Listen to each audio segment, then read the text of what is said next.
courage in others, and excellence in terms of what you have delivered to the university. One of the meanings of the word excellence is extremely good, and as a colleague and a leader, you embody goodness. Even in the face of challenges, you are always respectful, genuine, and considered in your interactions. Your calm and caring demeanour is appreciated by all. You are someone who is respected both within the faculty, and I think we can see that here this evening, and more broadly as a person who lives and indeed leads by our values. I know that you're very fond and proud of your Latvian heritage, Andris, but I didn't know until recently that when you first went to school, you spoke very little English, as both your parents are Latvian home. But it certainly didn't hold you back. I've heard that you were once challenged by your staff to make a traditional Greek recipe from scratch. It's lucky they weren't hungry, because that wasn't a Greek recipe.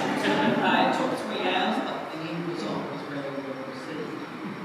I've also been reliably informed that when you started at Curtin, you had something of an addiction, as psychologists to Diet Coke, which you also take, and sometimes described as much. But while your love for Diet Coke, I understand, is a thing of the past, I know that you do enjoy sampling new wines and new champagnes, and so you certainly deserve a glass or two. Still one.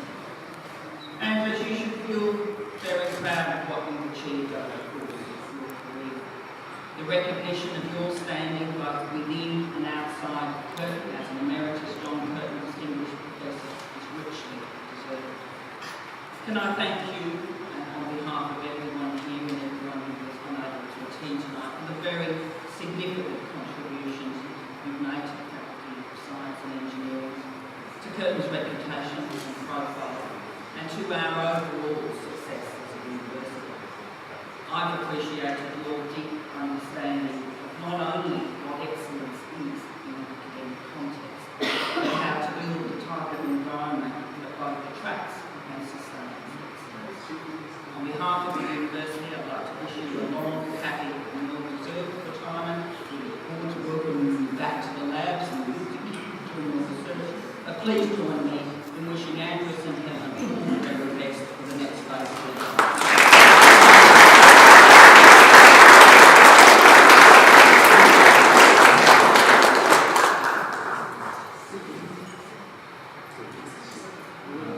Thank you, Professor Terry. I know that the Vice-Chancellor, being a psychologist, invited you closer to the stage. As the head of GEEKS of the School of Computing, Electrical Engineering, Physics and Maths, you're inviting a person on the stage. Can you step back? Can you step back 10 minutes? I'm not comfortable. I don't know what to do next, but I'll suck it in and I call one of Andris' great long-standing colleagues and friends, John Curtin, Distinguished Professor. He will pay tribute to Andris.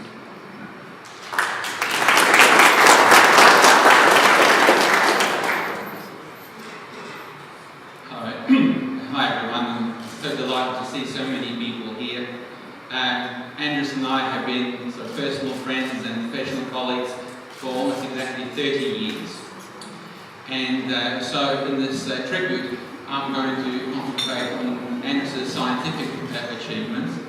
The last sort of 10 to 11 years have been a bit challenging for both of us.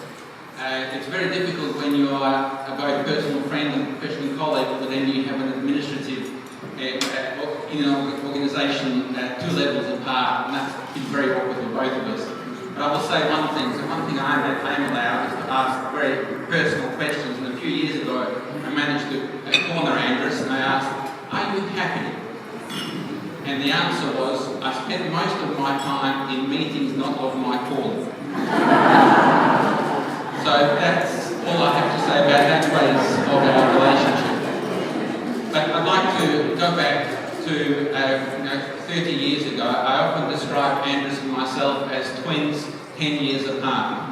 We're both from the same university, from the same department of mathematical physics at the University of Adelaide. Of course, we knew nothing of each other for quite some time. But both of us ended up at Flinders University. We had the same colleagues and the same mentors as it turned out.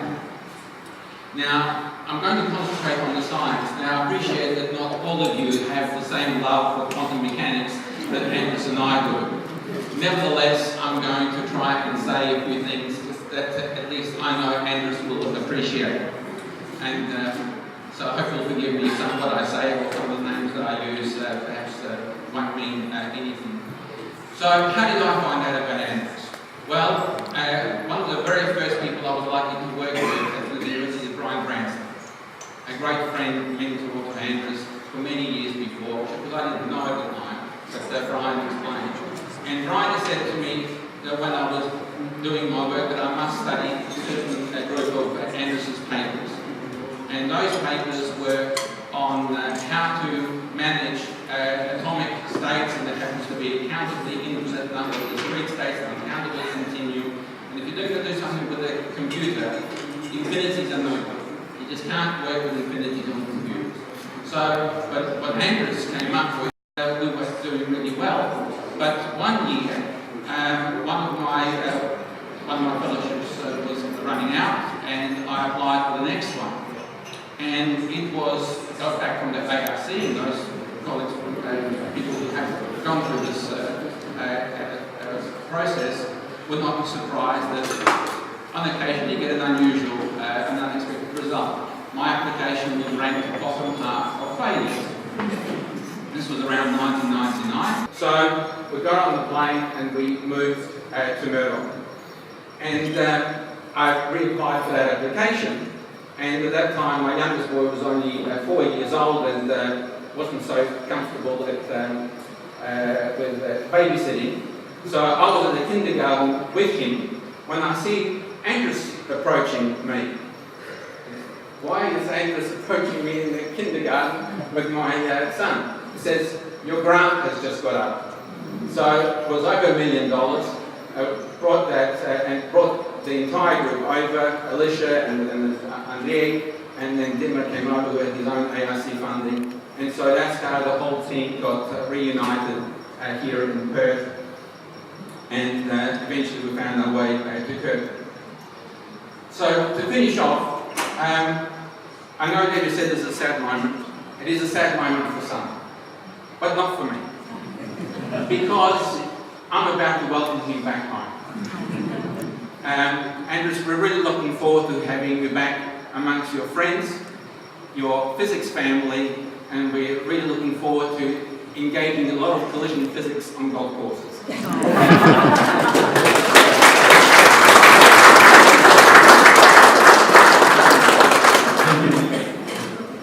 While you were talking, Nicole, and being amongst some great physicists, I had a revelation. The truth is, my great-great-great-great-grand supervisor was Einstein. You can share the story with us.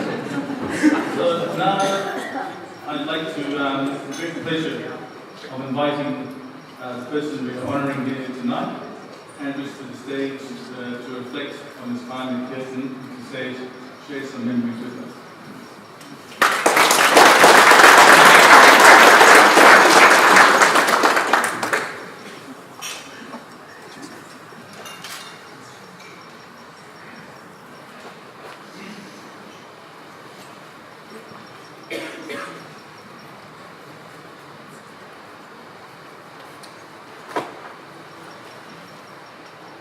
This morning was my last meeting at Curtin University. Training and Management Council. One of the items was our RAP plan. And one of the things we actually discussed is when can you acknowledge the Indigenous people? And so it was actually quite a good discussion because it seemed that the Vice-Chancellor went to a function where we were told explicitly that only one speaker would acknowledge the Indigenous people, and that caused quite a problem for our university. And so our position is that if you want to acknowledge the Indigenous people in your remarks, then of course you should so do. So the very first thing that I want to do is to acknowledge the Whadjuk people of the Noongar Nation, our elders, past and present. And I sincerely mean that, and I was very pleased that in my last official meeting at Curtin University, that such an important issue was actually discussed, and in my opinion, the right outcome was achieved. To begin, I'd like to thank Debbie and Igor for their extremely generous words. I have in brackets here, wholly undeserved. Let me take that back. I meant the wholly. And what I can actually say, it was extremely flattering. So thank you very much, Debbie and Igor. Look, the other thing, because it is my last speech, and if I get thrown out, it doesn't really matter. But one of the things that I've always observed is a convention of calling our Vice-Chancellor Debbie. And in case you wonder if I'm being flippant or not respectful, I think in one of our very early conversations, I think you said, just call me Debbie, and I've taken that with the word Vice-Chancellor. And in my remarks, I was invited to talk a little bit about my career. Now, Igor's talked about my major scientific career, and I would have to say through that career, my major collaboration and most successful collaboration has been with Igor, although we both had a number of collaborators between us that have also made quite significant advances in different areas. If you give me a moment, perhaps you'd like to hear a little bit about my upbringing. I was born in South Australia. My father was a mechanical engineer. My mother had studied at university, but during the war, when they were living in Germany, of course she couldn't complete a degree, and when they emigrated to Australia, they had met in Germany, but they got married in Adelaide, and I was born in 1949. I had a happy childhood, and then I think at the end of grade 5, we moved to Broken Hill.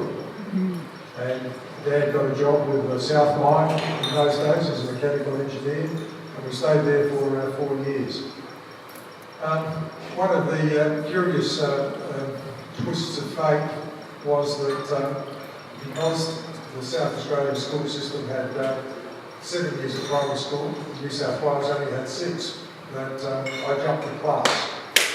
And so for the rest of my career in school, I was always more than a year younger than anybody else, but Broken Hill was a tough town. So it was a little bit like Kalgoorlie. If you were anything, you had to play football, you had to play cricket, and so that was my destiny. So when I went through high school, the principal challenges were academic achievement. They were, could you get in the A-grade cricket team and the A-grade football team? And so for many years, that was my guiding influence. And then when I was in completing year 3 in high school, we moved back to Adelaide, and I resumed my career in high school in South Australia. By tricks of fate, I actually had to go to another 2 different high schools in subsequent years. I literally lived on the wrong side of the tracks.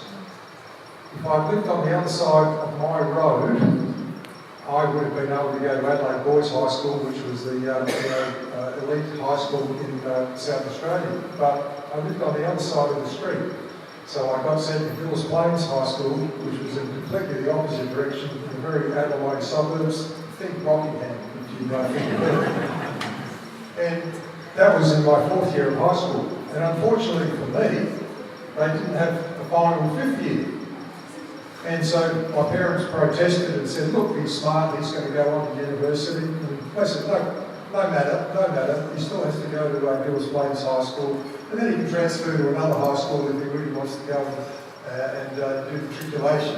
And so I did spend a very happy year at Villas Plains, which was only that 1 year, because that was the 4th year. And then I went and transferred to Enfield High School which no longer exists. It's been bulldozed and there's housing development on there now. So that was my checkered career. So in the final 3 years of high school, it was all about football. I never even thought about not going to university, and my parents weren't by any means rich, and in those days, if you didn't get a scholarship, you basically didn't go to university. So I assumed I'd get a scholarship, and I did get a scholarship, so that all worked out great. Then the next thing, when I went to Adelaide University and I did my complete degree there and finished with honours, first class, I never thought about what I would do after university. It wasn't because I wanted to be an academic, but all I wanted to do was learn. And I thought that was an end in itself. And what about going and having a Coke? Now, in those days, Coke meant just a glass of Coca-Cola. That's how I ended my life. So, the next interesting thing was when I was finishing my PhD, we decided to get married before I finished my PhD. What do I do now? So I've been doing tutoring for the Institute of Technology in South Australia. So they said, we'll give you a tutor's job. And so that was great. So yeah, I was starting a career in the maths department, and I'm going to give me a continuing appointment. And then out of the blue, my supervisor said, look, there's a German professor who wants you to go and work for him. I said, what sort of a job is it? He said, it's for 2 years, a postdoc. It's very nice.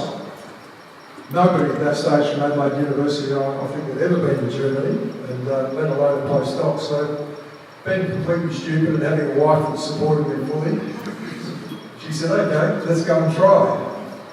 She was a nurse, and one of the first things the Germans said is, no, your wife is never going to get a work permit, forget about that. So we didn't apply for a visa for her to work.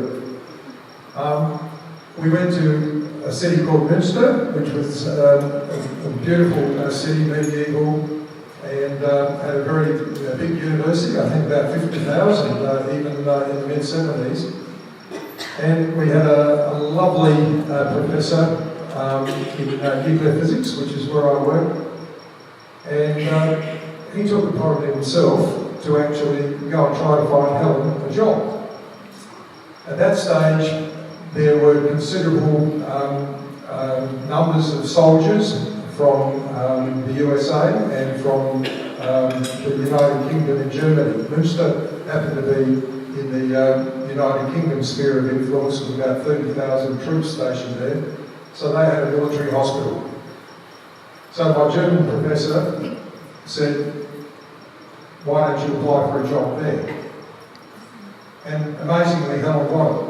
Of course, the reason she got it was that the pay scales were so bad for the German English military hospital that no respecting German nurse would actually apply. So as you can see, we had a lot of luck. So we had a wonderful time in Germany. Towards the end of my stay in Germany, 3 Mile Island happened. That meant nuclear physics was dead across the globe. So I had no job to go to anywhere because nobody wanted to know about nuclear physics. So I crawled back with my tail between my legs and came back to Adelaide. Knocked on the door of my colleagues at the University of South Australia, or the Institute of Technology as it was then, and they took me back. And they said, well, you've been a bad boy previously, we gave you a green path, you didn't want it, we don't really trust you now. And then out of the blue, I got a phone call from Professor Ian McCarthy at Flinders University. He said, I hear you're back in town, would you like a job with me, blah, blah, blah, blah. I said, is it a career track path job? No, it's a 3-year postdoc. And he talked me into it, foolishly again, and so I went to Flinders. I had a very happy 7 years at Flinders, and then I applied for the first job ever in my life in a real application process, which was for a lecturing position at Murdoch University. So luckily I got that, and I stayed there 20 years. Murdoch was a great institution, quite different from Curtin, small in scale, very nice, focus on distance education, but always economies of scale were a problem. Nevertheless, I prospered, took some leadership positions, had some great colleagues in the physics department. One of them is here tonight, Professor Stephen Flergate. And in the end, again, through apparent luck, it turned out that our Deputy Vice-Chancellor for Research, Val Lauder, had a heart attack, became seriously ill, and this was when Igor was over. We were doing the best collaboration of our life, and going from strength to strength. And the Vice-Chancellor rang up and said, look, I want you over here this afternoon to take over as Deputy Vice-Chancellor for Research, only temporarily. Then the job was advertised, and my Vice-Chancellor, bless his boots, said, Andris, don't even bother applying, we're going to get fantastic applicants and whatever. So I didn't apply. And the story with a lot of serendipity is that they interviewed all the external applicants from all of the great universities in Australia, and they said, oh, none of them were as good as you. So why don't you come along for an interview anyway? And so I did and got the job. I enjoyed that particular role. Curtin has got a lot more challenges than a big university like Curtin University. So then, around about 2005-06, there came the opportunity to discuss a merger between Curtin University and Murdoch University. When we analysed it, the strengths in research were complementary, the strengths in education were quite a bit complementary as well. When we did all the figures, we would have been the fourth biggest university in Australia, and in terms of research, we would have been in the top three. So it made eminent sense, but life is never as simple as that.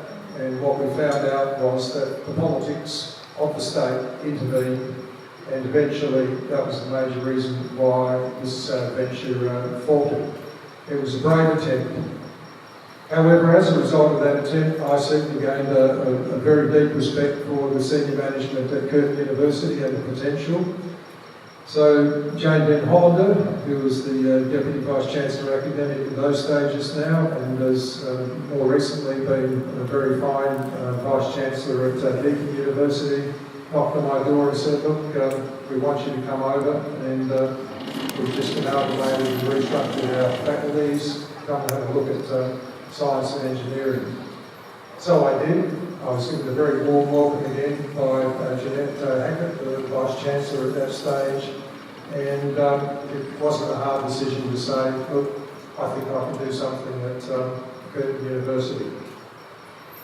So it's been my great privilege to actually come over in 2007 and to assume the role and to lead this very fine faculty. I've had the great pleasure each year of nominating so many outstanding academics for promotion. And I also had great leeway to make strategic appointments in the research area, build research intensity, and acquire groups. And that was a miraculous situation because student numbers were growing, international numbers were incredibly buoyant, and it was a great time. And I think we made some good decisions. And in fact, I would never say, but if I had to think who were done appointments, not many come to mind, and certainly much less than the fingers of one hand. So I think we have progressed and prospered extremely well. The last 2 years, however, have been the most difficult of my time here because I had always enjoyed the good times. We had planned for the good times. We had built our future strategies on continued growth, as you do. Because even the most sophisticated university planning, and I don't think Marco Schultheis would argue with this, is based on straight line extrapolations. Although more recently I have noticed we are using more sophisticated regression methods.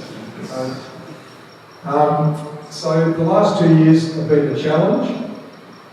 I thank my colleagues in the faculty for listening to the position that we have put, cooperating in an enormous number of ways in cutting back expenditure, so we didn't have to make essential staff cuts, which would have been terrible for morale. And we have, I think, bottomed out. And so I leave thinking that we are on the uptrend, and there's going to be a bright future for the faculty and a very bright future for the university as a whole.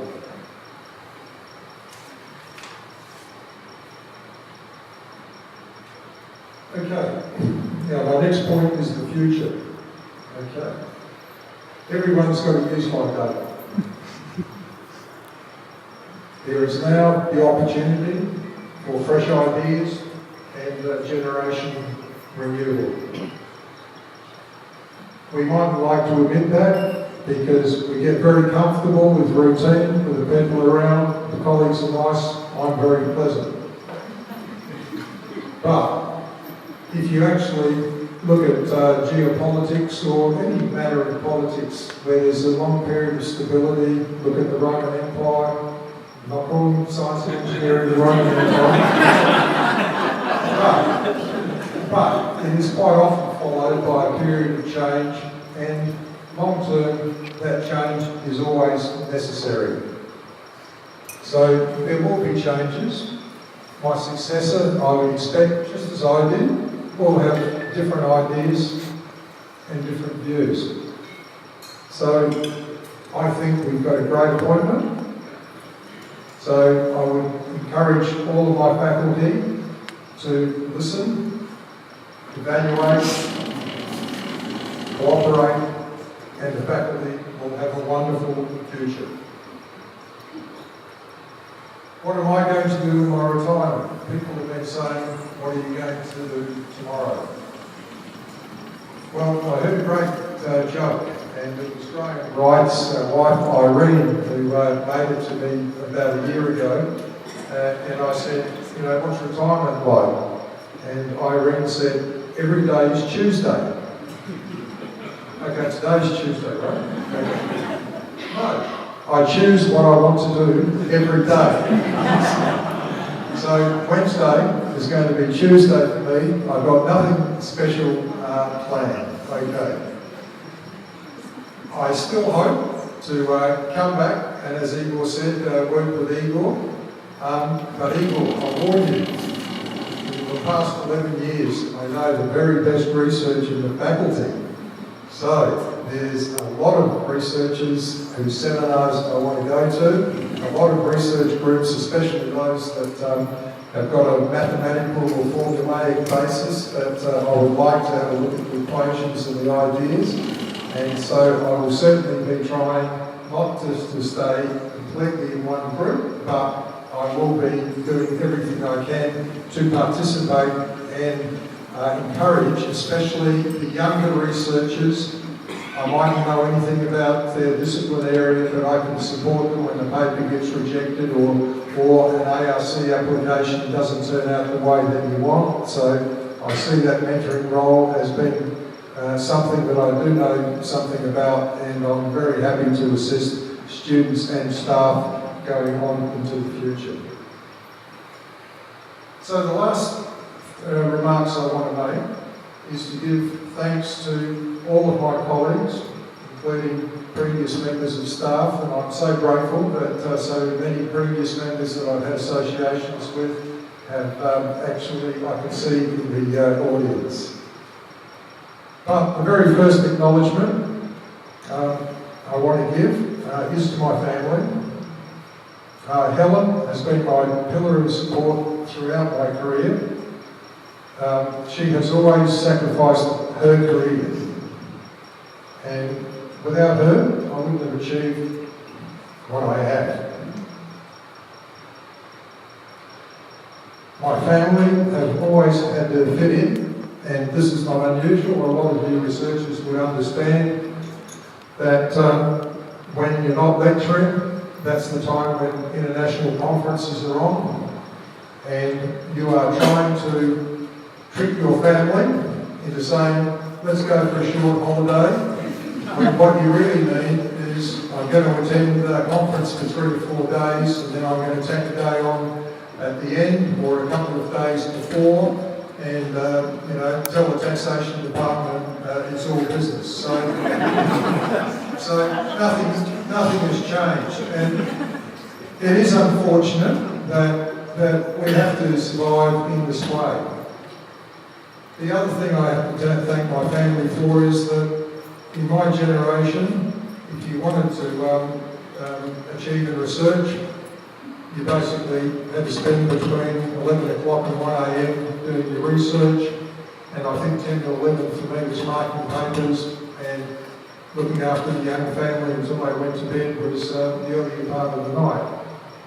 So I don't know how I survived on 5 hours sleep a night. I can't do it now, and thank God I don't have to do it. What I am acutely aware of is that 30 years later, I don't think that much has changed. We all have very sophisticated enterprise bargaining agreements with workload allocation models and whatever, and you've got time allocated for research, supervision and teaching, but I think the reality for me as I observe the extraordinary performance of some of my staff members is that quite a few of them are doing what I had to do, which is to burn the midnight oil. So in case you are thinking this is unusual and this is a terrible life, all I can say is it always was us. Nothing has changed. But you're passionate about your research, you're passionate about your university life. The other final thing that I would like to say is that apart from stability in your home, it's lovely to have stability at work, and now I'm looking directly at Nancy, my executive assistant.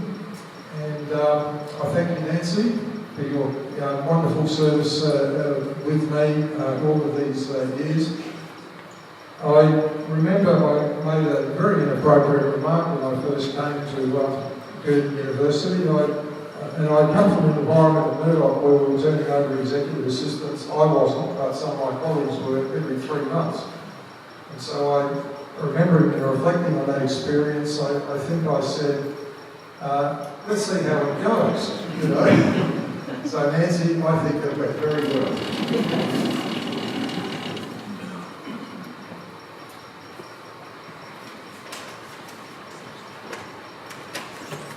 Almost finished. I also want to thank my management team. I've always valued diversity of opinion, so my faculty board was never chosen to be people who agree with my opinions. In fact, my choice for choosing all of them was, I think you're highly intelligent, I might agree with you, but I want to hear why you don't agree with me and to argue it.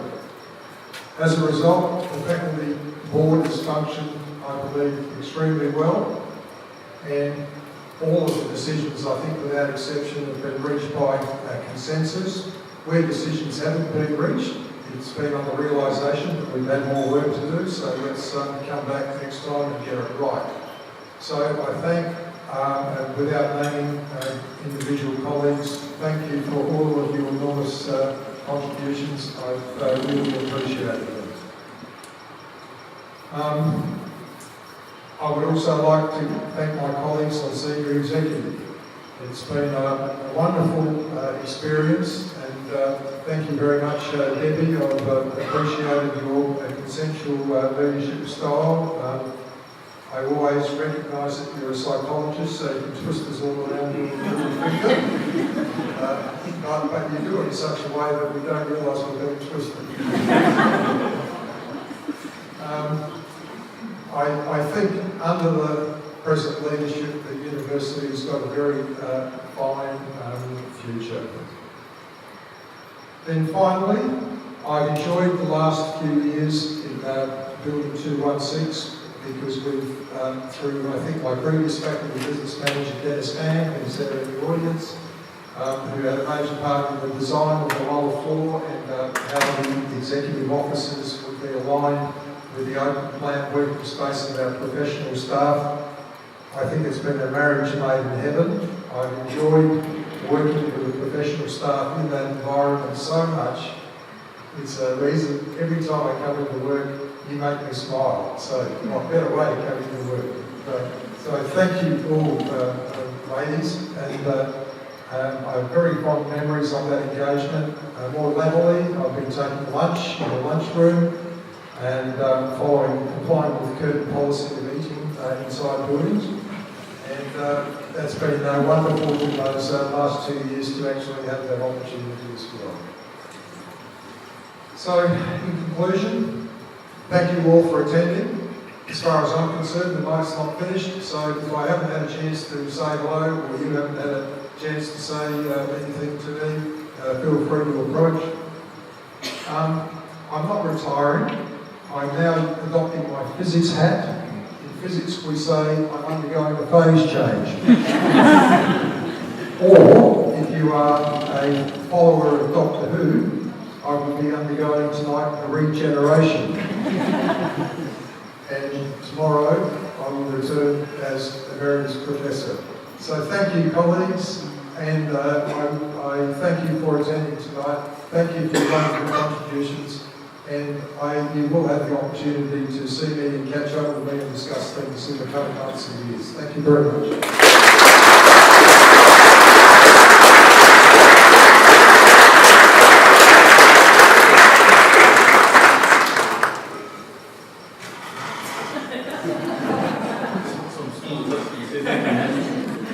Andris, I noticed in your speech that the Vice Chancellor invited you to call it a ditty. But just to let you know, the closest friends called it dead. Isn't that right, Jim? Anyway, I'd like to, Andris, please come on the stage. I'd like to invite the Vice Chancellor to make the presentation.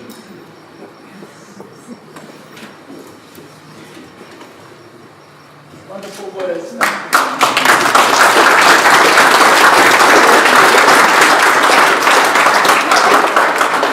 You're a big part of this as well, so our thanks to you as well.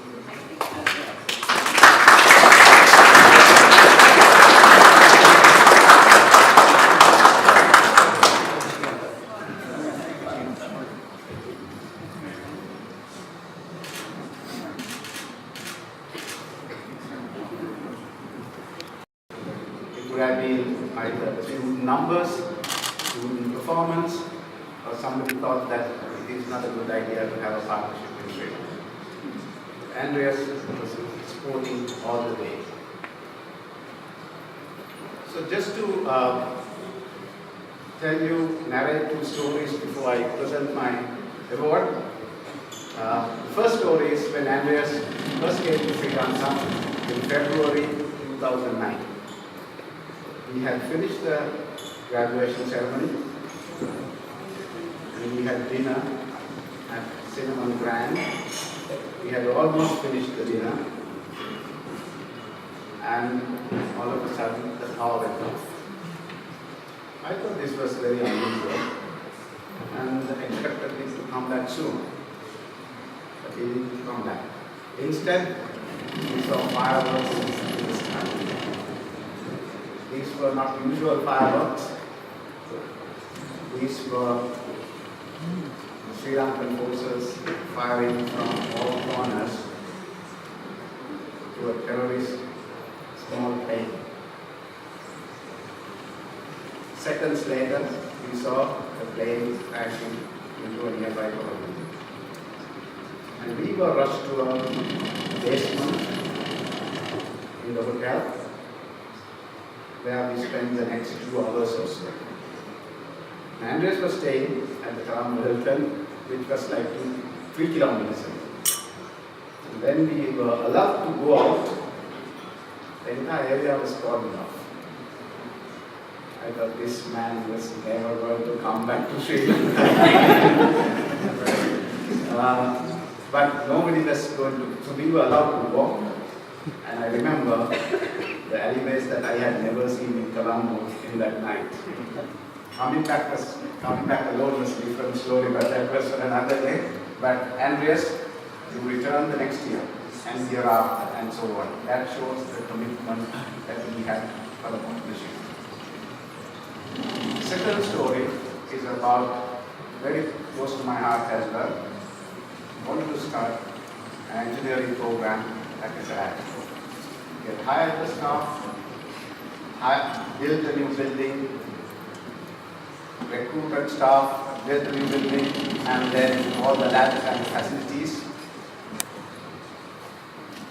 The ministry, since we are a non-state higher education institute, for every degree that we offer, we have to get Ministry of Higher Education approval.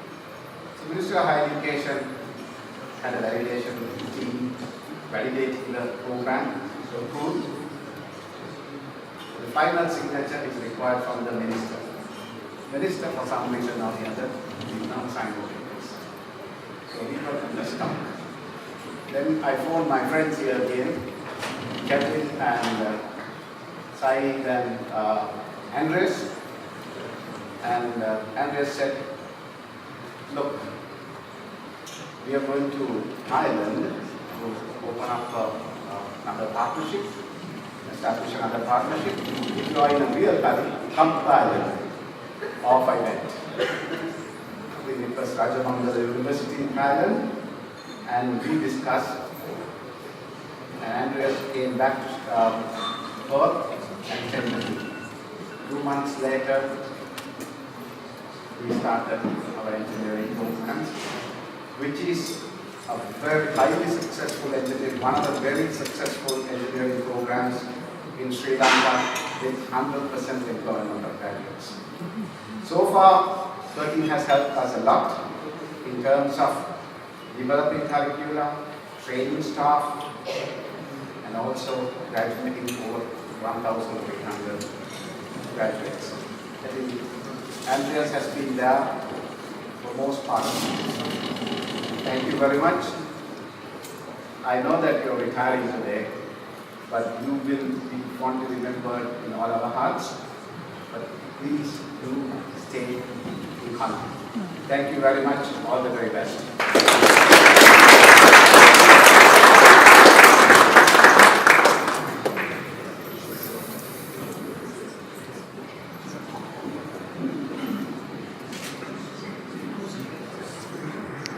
Comments.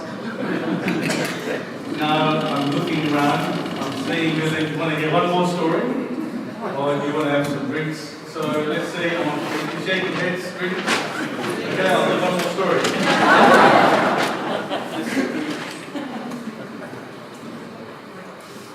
Okay, so everyone's been sharing some memorable stories. So this is a story which I'll remember. So the story is based on true events. But I'm going to change the names just to protect the identities of the people. So there was a provost, his name was Jack. The PBC, his name was Andy. And there was the head of school, his name was Denzel Washington. And it was the day before we had to go to Sri Lanka for the Sri Lankan curtain graduation ceremony. That particular day before, I found myself in the emergency department with ocular migraine. Right? It was the first time I had it, or I was going blind. Spent the whole day, they said, Kevin, you're fine. And I said, can I travel? He said, fine. So 4 o'clock, I came back and said, Andris, guess what? Still alive. And then Andris had a meeting that day, I wasn't present, and he said, sorry, Kevin, you have to have a fit. Certificate.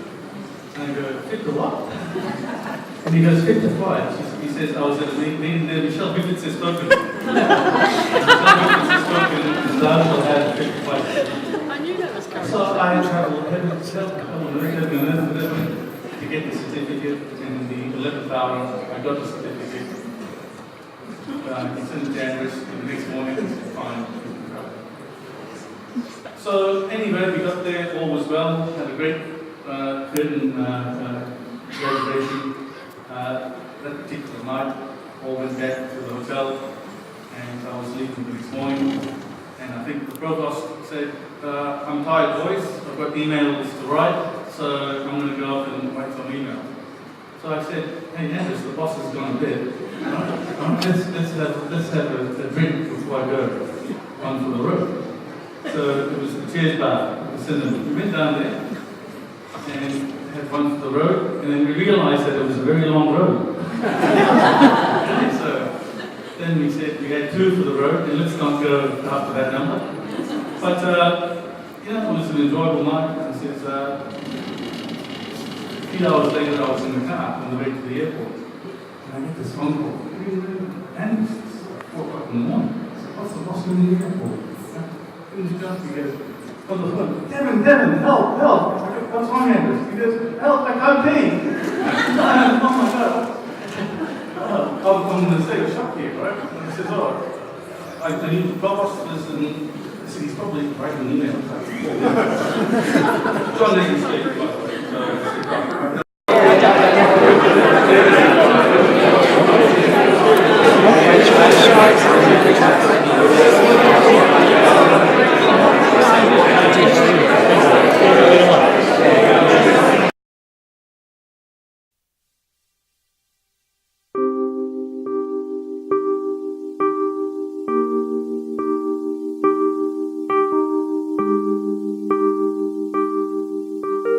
Thank you.